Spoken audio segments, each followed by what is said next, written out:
Hello and welcome to Swiftly Spoken, a fan-made Taylor Swift podcast in which we break down her lyrics, deep dive into full album retrospectives, and theorise about what may be coming next. As always, we are your hosts Cameron and Lisa, and in this episode we're going to be discussing some of the most interesting lyric changes made in Taylor's songs throughout her discography.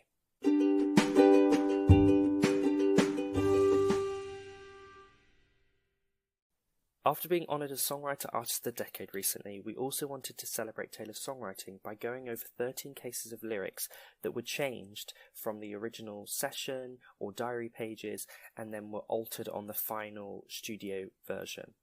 These lyrics that didn't make the final cut on the studio version of the song have been found from performances, demos, diary pages and exhibits. And also a quick disclaimer, not every single lyric change ever is included in this episode. We just wanted to have a collection of 13 changes with examples from across Taylor's discography up to now, and these are some of the most interesting lyric changes and the ones that either really change the song up or just have a totally different lyric that is vastly different from the one that was included on the studio version.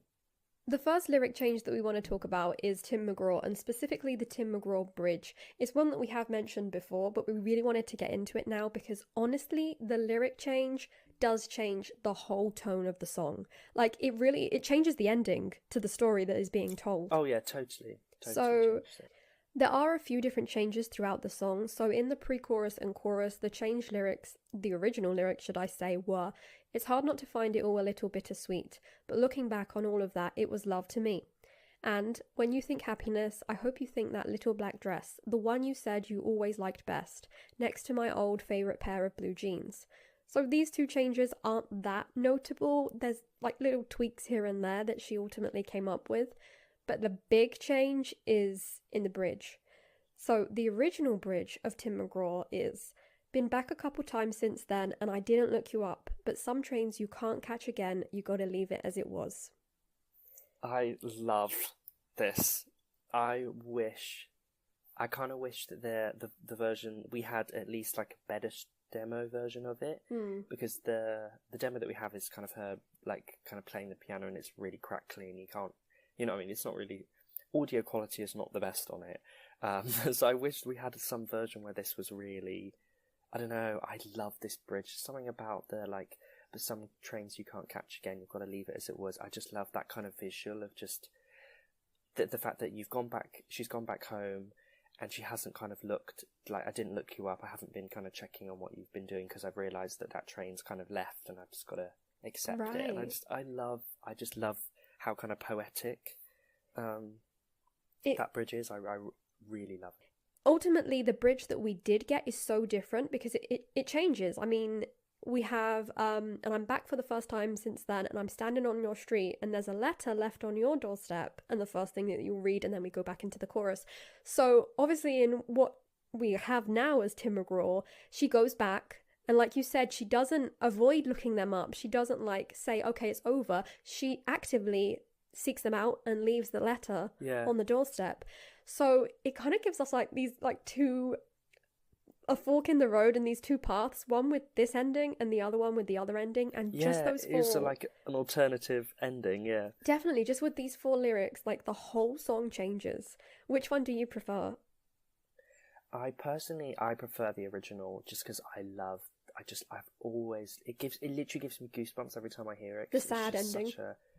I love a good old sad song, so if you can make it even sadder, that's way better. But I kind of do prefer when it says with the studio version that the kind of, it makes the chorus make sense. It's like, oh, the chorus is basically what she wrote in the letter, which is quite interesting, and it leads really nicely onto the chorus. Whereas this one doesn't as much so, but I just love that visual, and it really kind of shows Taylor's really incredible kind of lyrical ability, even at such a young age. Like, I just love that visual so much. It's probably one of my favourite scrapped lyrics. It really is. It's such hard a good one. I love it, but I understand the change and like it makes sense and it does flow better. So yeah, what about you? Which one do you prefer? Yeah, I have to agree with you. Like, I do really like this, and it's just like we said, it really makes the ending much more devastating or much more like she's over it. So I understand why in the studio version, to make it make more sense, to, I guess the story in the rest of the lyrics isn't looking back like I'm over it. It is looking back at the relationship like I remember it fondly, and I hope you do too. So in a way I get why it was changed, and I think I do like the studio version a bit more, just because like you said, it leads so well into the bridge. But I have to say, from a lyrical point of view, this one is better in my opinion, like the original lyrics. But either way, she did such a good job considering she was like, what, 15 or something. So it's crazy to think I couldn't even write that like at 25. So, exactly, yeah. That's what I mean. It's very, it's just, I have just always loved, this lyric. But yeah, and especially from someone so young. And that's the thing that's so interesting about looking at kind of Taylor lyrics, is you just think, how many other original lyrics are there from other songs that we haven't ever heard before? I bet there's some kind of real gems that were kind of left on, when you think of all the ones that were left on the cutting room floor for All Too Well. Oh my gosh. You just think, what ones were left in some of the other songs, and what would eventually change, because this one is definitely a kind of standout for me. Okay, so another song from debut is Picture to Burn, and one of the original scrapped lyrics is, and if you come around saying sorry to me, my wife beater wearing daddy with his new automatic is going to let you know how sorry you'll be. Oh god. Which is an interesting lyric, and obviously there's also the original kind of and I'll tell mine you're gay lyric, which was technically not a scrapped lyric, because obviously it was included originally, but then it was kind of altered. But that is also another scrap lyric, but this is the seriously different lyric. And how do you feel about this one? I'm glad it's gone. No, I'm not gonna lie, Picture to Burn went through a lot of phases of its life. I think it basically got more tame. Definitely. We've spoken about this before, because it is another big one in the fandom that we all know of because of all the versions that exist, like the War Cry version and all of these different demos of it. And then obviously the version, like you just said, the studio version that we got in the original debut, and then how it was again edited, which we've spoken about before. But I am glad that it was changed, because I hate the word wife beater. I know it's like the vest, but I've always hated, why is it called that? I really don't like it. I really don't like it. And it's just not, and it's like just not Scott, is it? No, if you look at a picture of Taylor's dad, Scott, is just you wouldn't think. Also, I always thought New Automatic was a car, but like the other day, like looking into these lyrics, I read that someone said it was referring to a gun, which just makes it very, very that changes the lyric even more. So I don't know. I don't know anything about guns, or not much about cars either, so I just can't. Either way, I can't imagine Scott being that imposing. I'm not. Yeah, that's a bit weird. Also, there's a lot of words crammed in. Yeah, my wife. It's kind of hard to kind of fit it in. Another interesting lyric change in Picture to Burn is towards the end of the song on the final pre-chorus.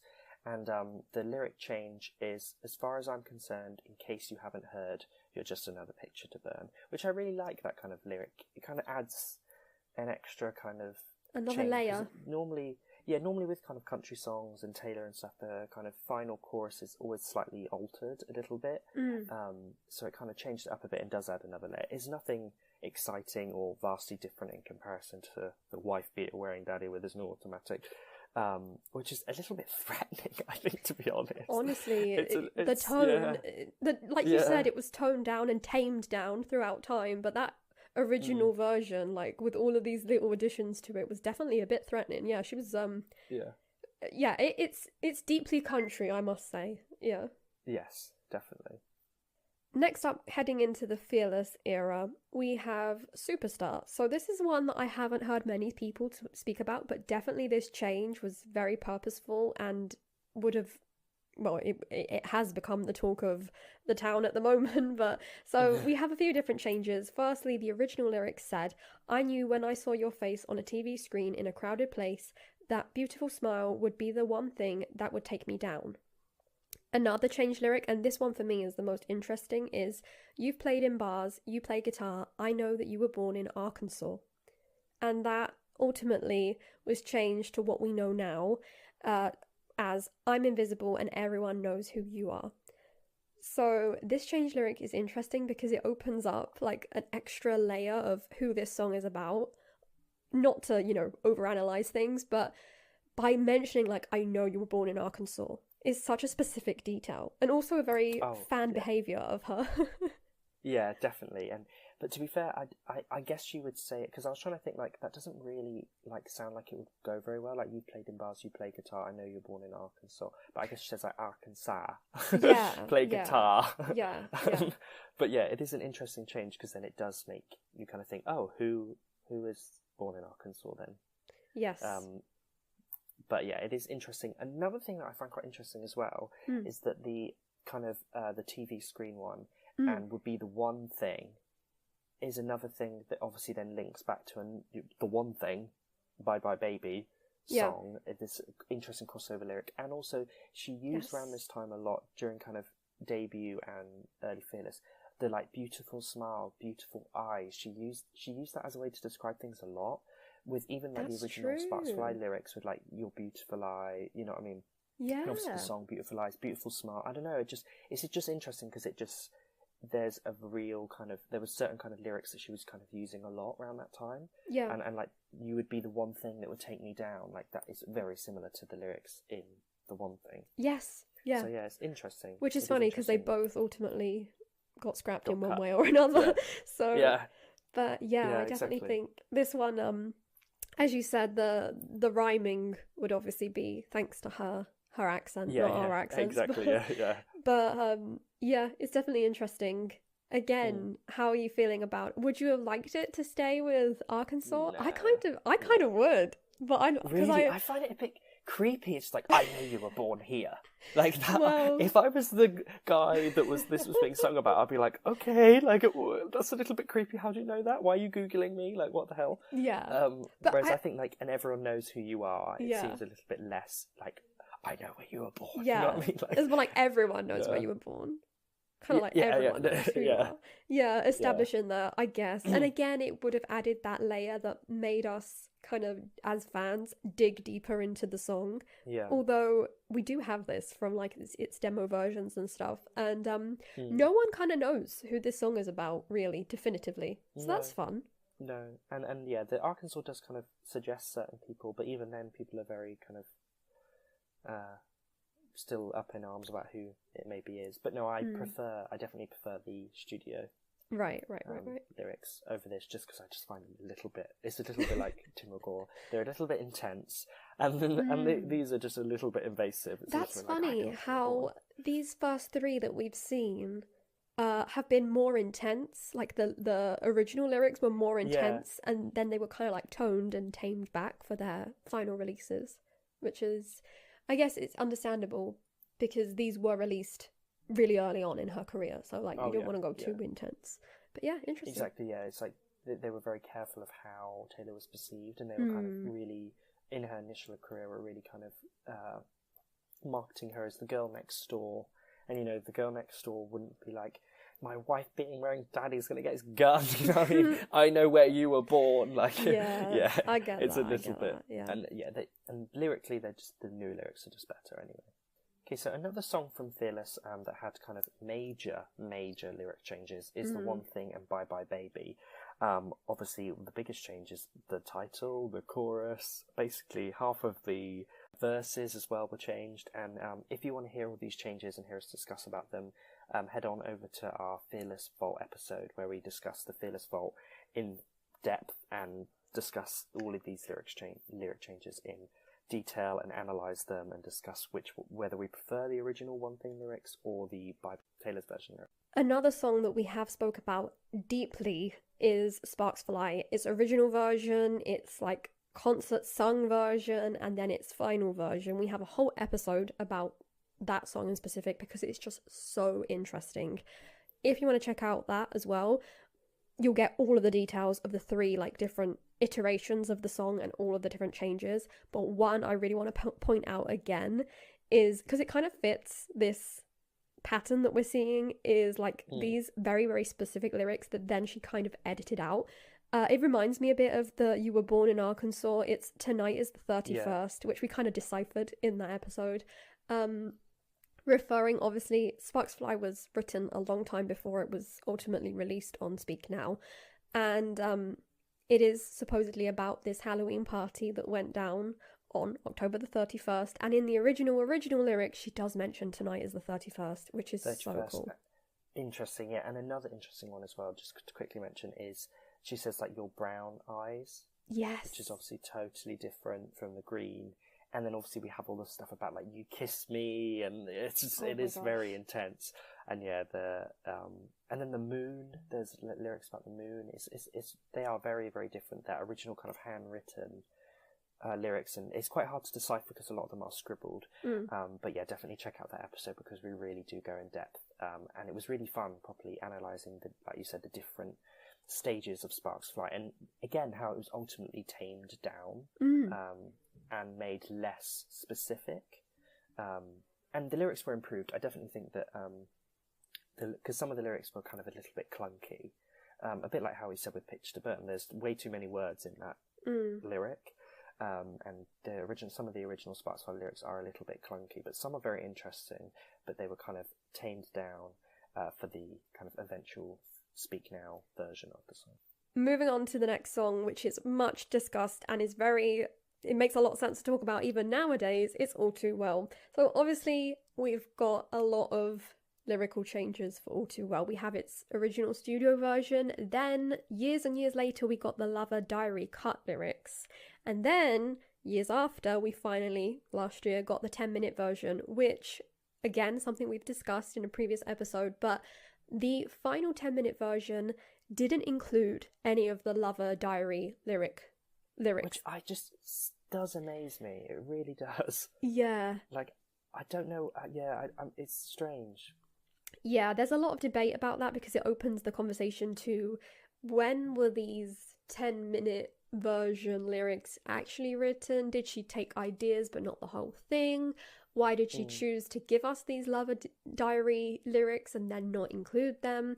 But the Lover Diary lyrics, a lot of the pages are just kind of like the draft and just change one or two words to the ultimate, well, not the ultimate, the stripped back version of All Too Well, the 5-minute version. But there are some that are completely different, and I really did think we were going to get them in that 10-minute version. So the ones that we got in the Lover Diary are: there we are again, when you blew the candle out, took this blazing love, steered it right into the ground, running scared I was there. And then we also have I walked through the door with you, the air was cold, pictures on the fireplace, you're showing me around. Yeah, I think what's interesting about these, and these two kind of lyrics are very different, because the first one with the kind of candle, I think this could have been included. I think this could have been squeezed in somewhere. So do I. Because you know where it's like the sacred prayer, I was there. It's that kind of thing of like a fill-in, like an extra, like another verse. Yeah, and I really wish this was included because I really love this visual. And also, again, even though this is a scrap lyric, there was another scrapped word that was shaking scared I was there rather than running scared, which that would have been so was also good. quite interesting. Yeah, really, really good. But then what's quite interesting is then the other bit that I walked through the door with you, the air was cold, picture on the fireplace. This was changed for the original 5-minute version. Like, walk through the door with you, the air was cold. It was something that felt like, that. So I understand why that was changed and wasn't included then in the 10-minute. Yeah. Much like the other things that we've mentioned of Sparks Fly and all the others, that was just an original lyric that was altered. So I wasn't surprised to not see that one. No. Because that was just a draft and was ultimately changed. But I was very surprised not to see the blew the candle out. So was I. Then the debate is then, like you said, these are the original drafts. And then you know how the eventual version of All Too Well, the 10-minute version, was the one that she kind of sang in Speak Now World Tour rehearsals, and then was burnt onto a CD. I'm guessing that she just didn't sing those in this. Right. It's funny to think of... The 10-minute version is that CD. That's how I've always thought about it. Right. Yeah. It's funny to think of, like, the process it went through, because obviously we have, like, the moment that she did it at the rehearsals and that CD, and then she took it to Liz Rose, and they cut it down together. So where does this draft fit in? Before Liz Rose or after? I'm guessing before. I think I think this is the first bit. Like, Right. I think that this is, because Right. it's February 2011. Yeah. It's quite early on. So yeah, I think that this year would be, because this is like not long. This is only like 2 months after her birthday, and might be like really early February, so it might not even be 2 months at that point. Yeah. So yeah, I think that this is the original kind of like drafting, and then the 10-minute CD Speak Now World Tour version, and then Liz Rose. That's how, obviously, I'm not an expert. I'm sitting here being like, oh, I know. Yeah, no, this is how it's, but this is just from no one knows what I really. would think. Exactly. Yeah. It's just our educated guesses, I think, considering. But yeah. How do you feel about these lyrics? The blazing love candle. Right, yeah, so I agree with you. Like, that second part, I walked through the door with you, the changes, obviously that's just changes that any song can go through and is changed. But when we found out that we were going to get extra verses in the all too well 10-minute version, which we did get extra verses, I really thought that this verse, you know, the candle being blown out and the blazing love steering it to the ground, I honestly thought that it was going to be there. And honestly, it would fit in. Like, if you... Oh, yeah. We could make All Too Well like 15 minutes long if we really wanted to, but if you think about it, after the part where she's talking about, I was thinking on the drive down, anytime now he's going to call it love, blah, blah, blah, this could fit in afterwards, because the metaphor of being in the car and steering could fit. Yeah. Now I need it. Oh, no. I just, because All Too Well, it's like, that song could just go on for eternity, and I would never, ever, ever get old of it, or sick of it. So it's just like, it's hard to, like, you know, you can't have a like 100-hour song, Right. But it's also just like, I just want to hear all of those versions. I want to hear the whole story. I want to have every, you know, element of it. So I would put it after, because there we are again in the middle of the night. We were dancing around the kitchen in the refrigerator light. Down the stairs, I was there. I remember it all too well. Then I would put, there we are again when you blew the candle out. Took this blazing love, steered it right into the ground. Running scared, I was there. I remember it all too well. Maybe we got lost in translation, you know, further on. Oh my god. That's where I would. That actually really fits. And I think that it would work. Yep. That's what I think. Why that it didn't would she work put this perfectly. in? Oh my god. I know! It is so annoying, because I think it would just work perfectly. Something that has also been much debated over the last few weeks is the scarf lyrics. And I think it's very interesting right now to speak about the original draft scarf lyrics and how it changed over time. So the original ones that we have in the Lover Diaries are, well, I left my scarf there at your sister's house on the banister, I remember even now. And then we have, you'll mail back my things in a box with no note, except for that scarf from that very first week. Yeah, you keep it in your drawer because it smells like me. So similar. Again, I do feel like these are kind of like the pictures on the frame. Yeah, kind of. It was These were changed for a reason. Yeah. Yeah. But I think that these lyrics, obviously we've had a lot of debate over, is the scarf real? Is the scarf a metaphor? Technically it's both, but obviously the scarf, the imagery of the scarf works as a metaphor in the song, while at the same time it was a real thing. But I think with these original lyrics, it sounds much like just a real thing more than a metaphor. Definitely, yeah. With the on the banister. Exactly. I remember, yeah. Yeah, and also, even though I really, really love, and it really adds that detail, you'll mail back my things in a box with no note. Like that clarifying detail, like you're over it, you don't even write me a note. Yeah, no explanation, just here's your stuff. Yeah, I do prefer that it was replaced afterwards, like, or ultimately this whole thing was replaced with, you keep my old scarf from that very first week because it reminds you of innocence. Innocence, and it smells, like me, yeah. Which also... But you can't get rid of it. Exactly. Oh, the metaphor behind all of that, like, it shows like you also have been affected by this. You can't get rid of it. That basically replaces, because the other bit of like, it was the one real thing, that's the kind of like, you can't get rid of it. It's like, these were like rewritten almost in a way that, because this feels slightly like stream of consciousness, almost spoken poetry. Definitely. This version of like, you mail back my things, whereas it seems like then the eventual version that was included on the original 5-minute and obviously then the 10-minute is more kind of lyrical and just cut down in a more kind of concise and better explained way, whereas this does again feel a little bit clunky in the way that it's kind of described and doesn't really seem to flow as well. So no, I understand why this was changed, but it is really interesting, like you said, because it does make it a little bit more vivid and a little bit more specific, like you said, with the no note. and that she left it on the banister, which is then something that was included in the short film, which is quite interesting. Yeah. That was very specific, that Sadie hangs the scarf on the banister.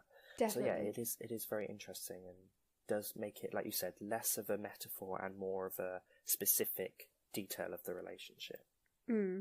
But yeah, ultimately, all in all, the scarf, obviously, while it was real, it does work metaphorically in the song. Yeah. Another Red song with lyric changes is 22, and I really, really love this scrapped bridge. And this was included in the limited edition Zion Pack versions of Red, much like the kind of Lover Diaries handwritten notes. And the original bridge is, sometimes it hits me, we're moving quickly towards something hazy, a future I can't see. Let's break the old rules while we're still 22. You look like bad news, I gotta have you. And I love this. Why was this not included? I don't know. I guess I need to get a time machine and go back to pre-Red Tail and be like, you gotta have this. This is so cool. I really, it just kind of builds up. It does. I don't know. I guess like it's a little bit like I suppose kind of cliche and a little bit. It's not like the best lyric ever, but I just really love it in the terms of kind of the 22 song. Honestly, I think it was probably cut because it was a bit kind of maybe tinted the song with a bit of darkness to it. I don't know. Maybe kind of see it as like it's hitting me like the same reason she didn't include Nothing New on Red. I feel like obviously the comparison between lyrics is a bit stark because, like you said, these aren't like Nothing New level lyrics. But it does give that kind of, in my opinion anyway, it gives that kind of like darkness to the song. Like, you know, it's obviously what we get ultimately. It's almost like we don't know what's going to happen, but let's just enjoy being 22. That's kind of what this, whereas the song is just more like, oh, I'm 22, this is amazing. Right. Whereas this kind of adds a like, oh, we don't know what's going to happen in the future. Like, so that's what I mean. It kind of gives, the night. It kind of gives some darkness to it. Like, there's what's coming next is uncertain and scary in a way. Something hazy, a future I can't make out. I don't know. I guess I'm relating it to Nothing New, and because of that I'm seeing like an extra layer to it. But yeah, I do like the like let's break the old rules. I think she should have left that in. I think she still could have included that. Yeah, definitely. Yeah. Instead of like repeating, that works without, you look like bad news, I gotta have you. You look like bad news. Yeah.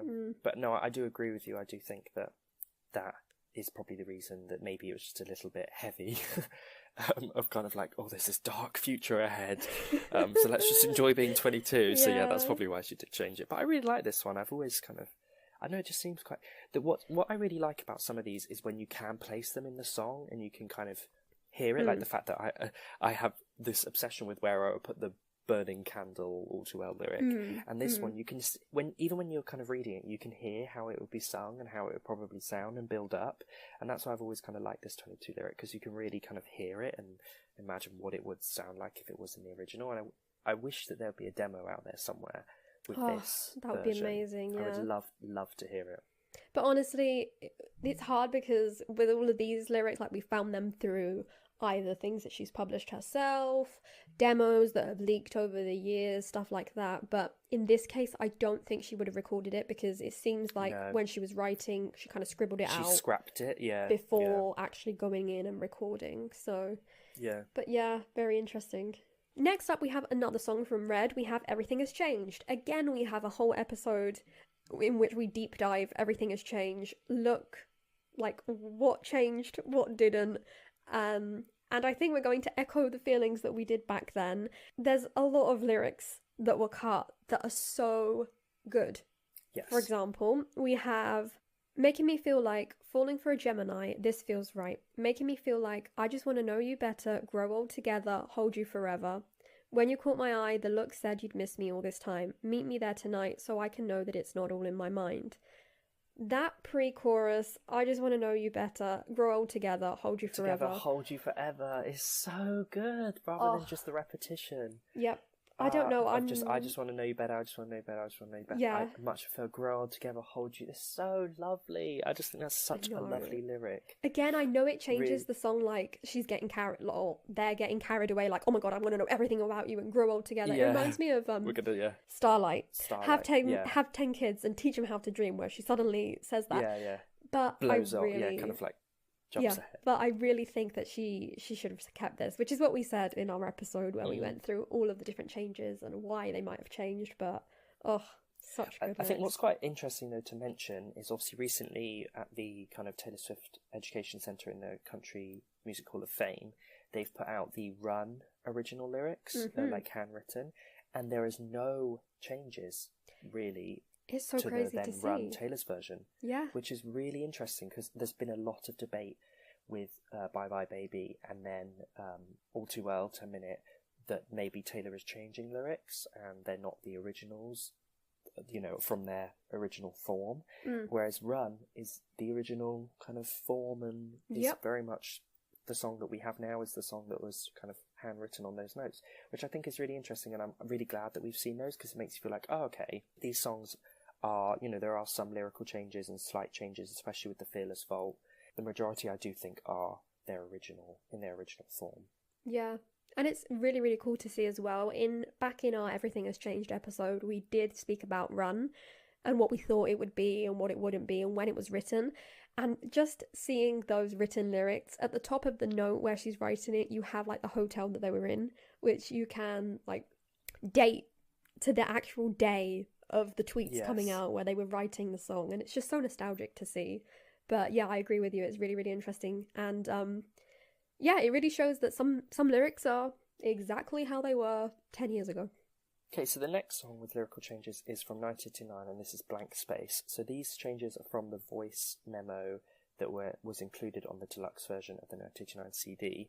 And this is a very kind of rough work tape, so a lot of the lyrics are kind of just random noises, aren't they? It's just almost like mumbling. And and then she kind of just works out the hook of the song and while she's literally singing it. I really love listening to these kind of demos and really hearing, and then with Reputation we've got to physically see Taylor kind of, her mind kind of, you can see the cogs turning and her kind of working it all out in her head and how it's all going to fit together. But these original Blank Space lyrics were Diamonds, Seasides, and another one is Can't Believe What You Hear About Me, which is kind of, the Can't Believe What You Hear About Me is very similar to the stuff that was then heard. But the Diamonds, Seasides is quite an interesting kind of visual of this character that she was trying to paint. And the Seasides kind of makes me think of like Rebecca Harkness. It's almost like that kind of character. That's and the such kind of a good observation. Rhode Island kind of visual, and then the kind of whole diamonds. And she even says in the Grammy Museum performance, the acoustic performance, she says like, oh, and I'm crying in a marble bathtub surrounded by pearls, which is then a visual that she used in Look What You Made Me Do. And I think that this diamonds image is also that kind of image of that character that's just kind of in this bathtub covered in pearls and diamonds and stuff. So it's quite an interesting, I don't know, it kind of adds to the character a little bit more, I think, just those two words and the visuals that then she's used beyond Blank Space in Reputation, obviously then in Folklore with Rebecca Harkness. So no, it's just interesting. They don't really add much to the song, and it was purely just words that I think she was saying to kind of fill the space and work out where the lyrics would fit. But it's interesting. What do you think about these? Definitely. I think you made such a good observation with the Seasides thing and relating it to Rebecca Harkness, because as we know, she has always wanted to kind of make a song where she somehow mentioned Rebecca or compared herself to her or told the story. So yeah, maybe that was in the back of her mind when she was describing. Obviously what we got ultimately was Cherry Lips, Crystal Skies, which again is another, or Stolen Kisses, Pretty Lies, depending on where this would have been placed. Very visual lyrics. Blank Space. Yeah. I think Blank Space, a lot of people don't realise that like the lyrics are really good. Like I know it's a very ironic song and it's very written off by a lot of people as just a pop song from 1989, but if you strip it back, the way they're all really, really tongue-in-cheek and they're all very very thought out. Yeah, I definitely agree with you. That imagery that she was setting up could have been related to an image that she presented years later, but other than that, yeah, she did mumble a lot through there, which she ultimately obviously crafted to make what Blank Space is today.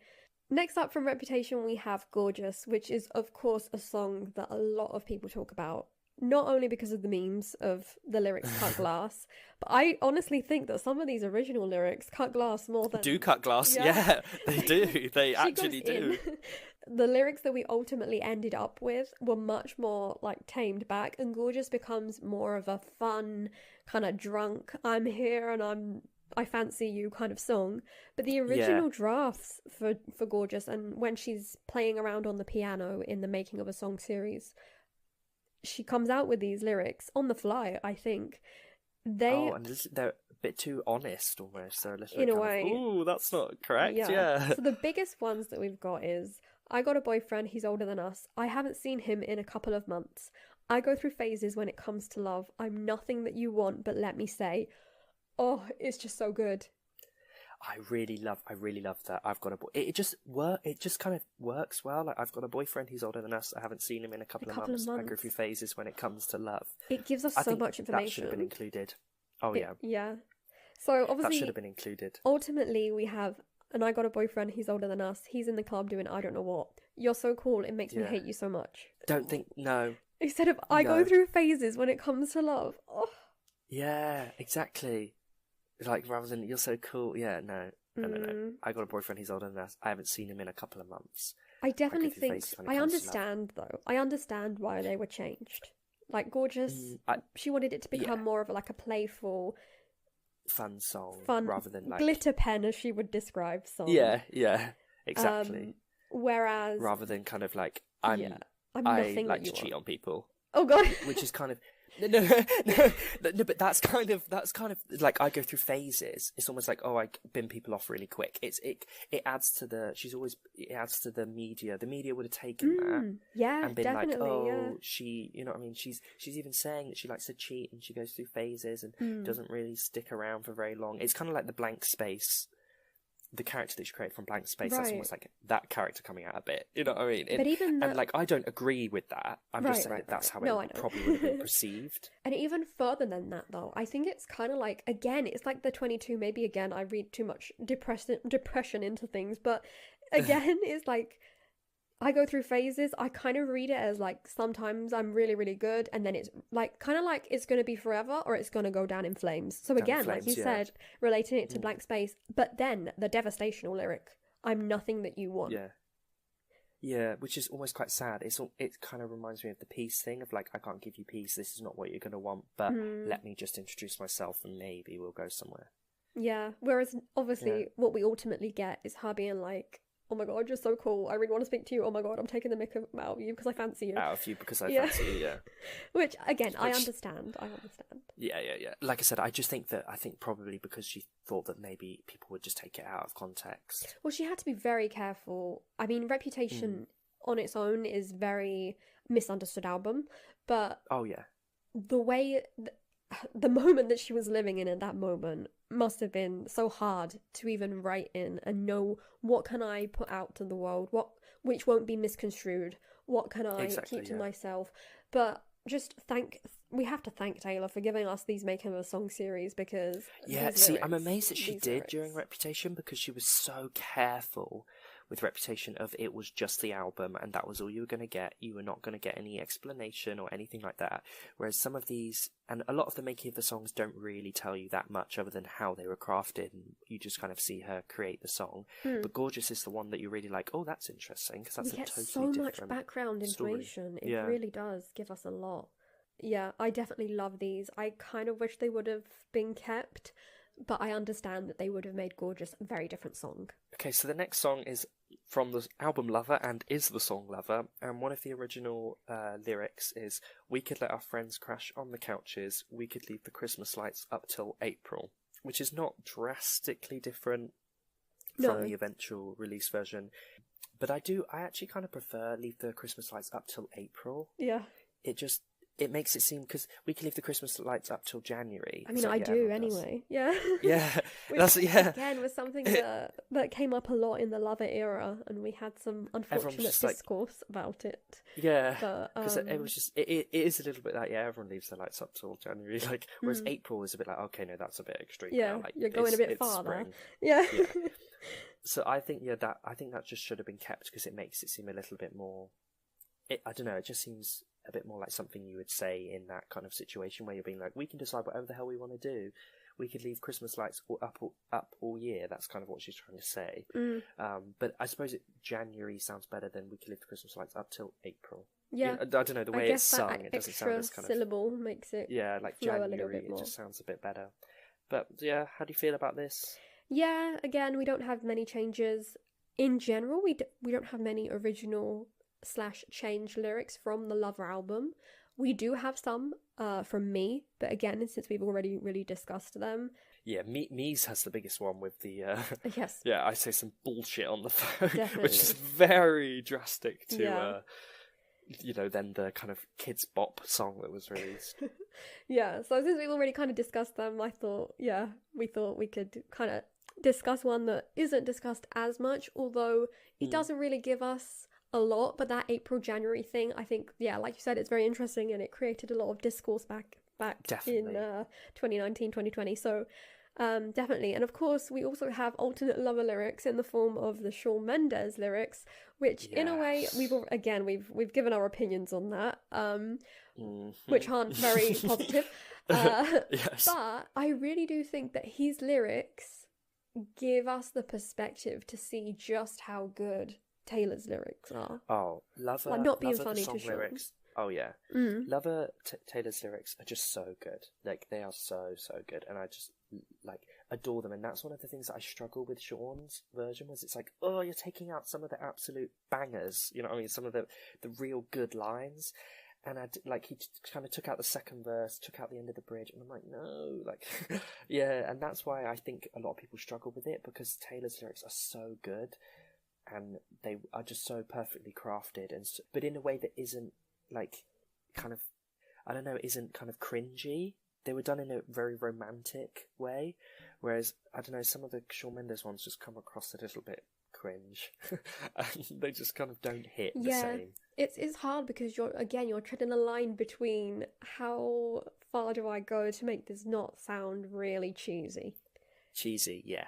And that's one thing that Taylor's always done really well with love songs, is that they are, like with Love Story and stuff like that, they're in a way that's romantic without being like, oh, this is making me feel a bit sick, like they're always very like romantic rather than cliche, cringy, and just not it. Throwaway. When she's intending for them to be a bit jokey, like Gorgeous, that's the intention. But with songs like Lover that are intended to be, a proper song that is respected and lyrical, she does a very good job of making it that, rather than we could go down with the Titanic.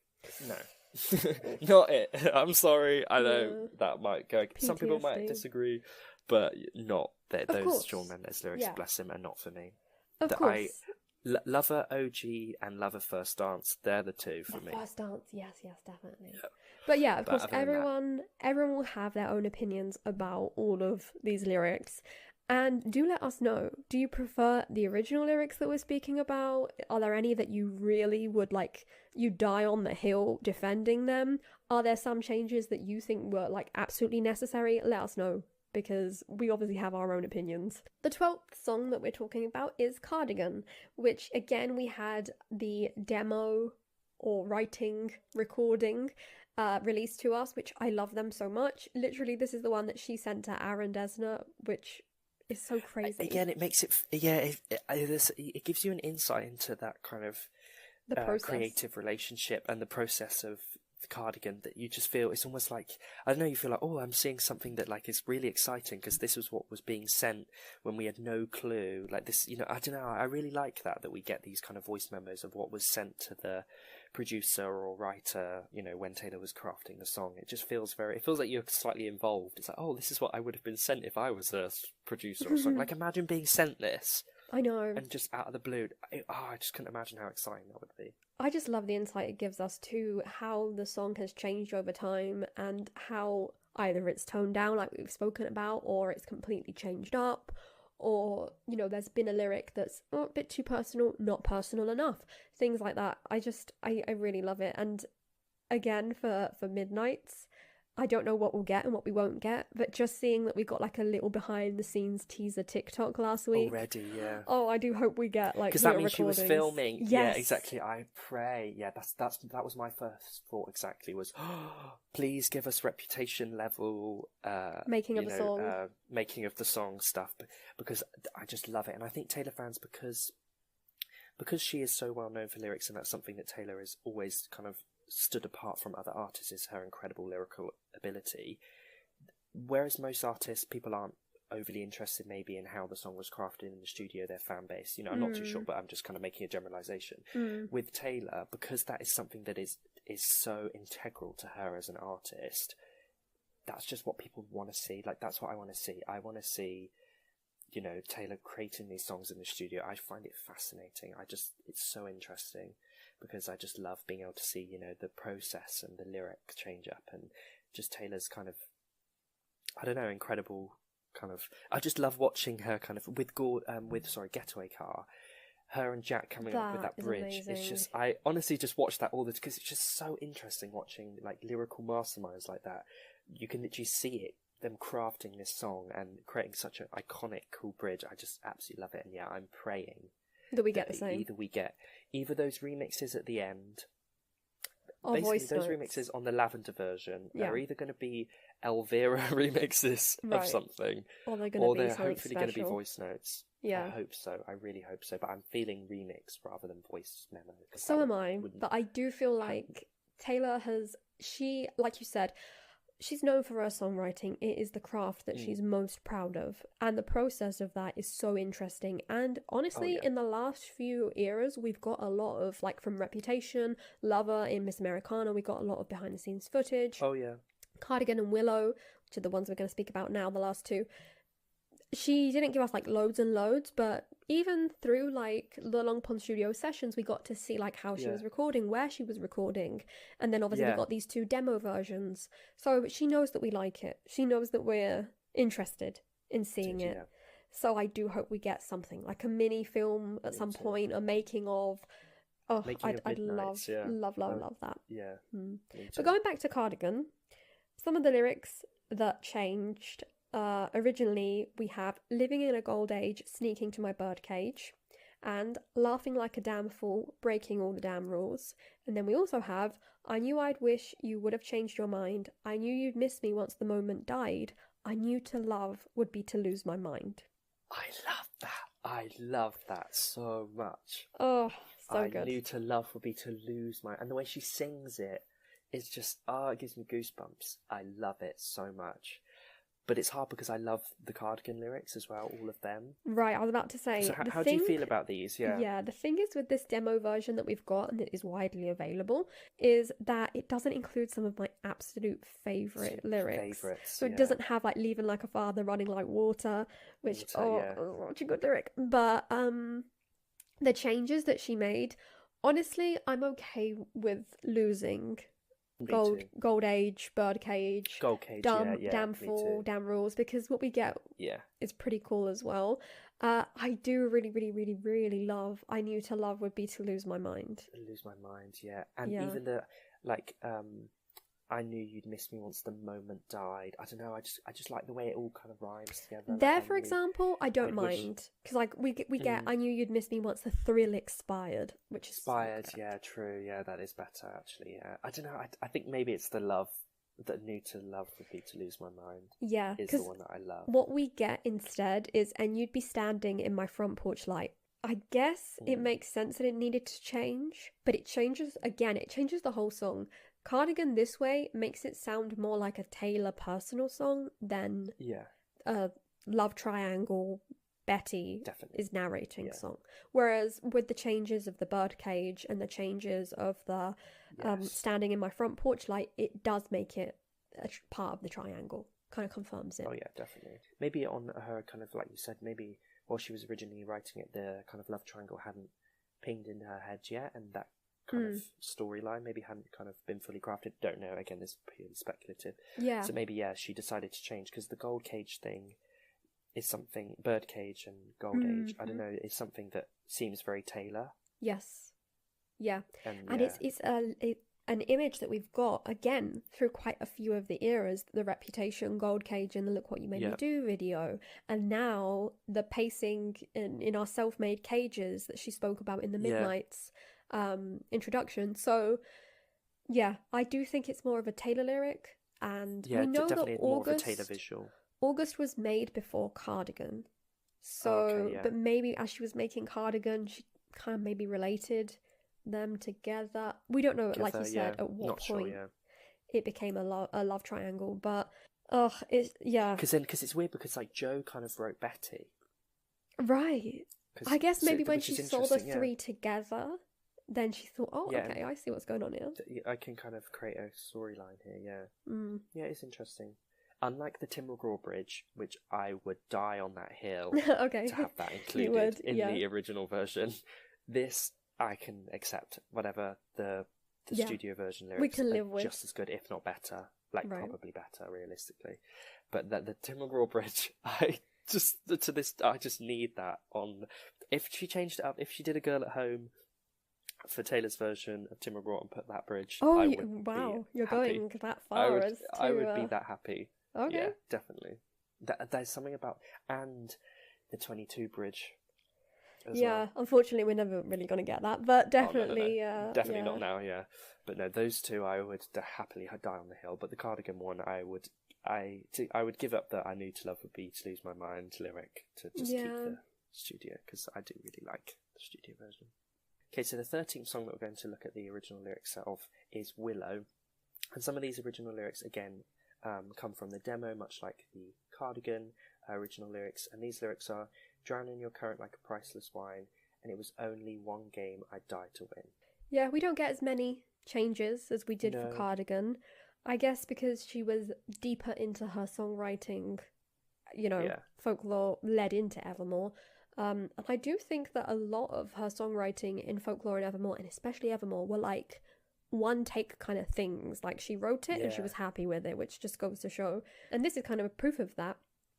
But again, something that runs through all of these lyrics that are changed: drown in your current, and it was only one game I die.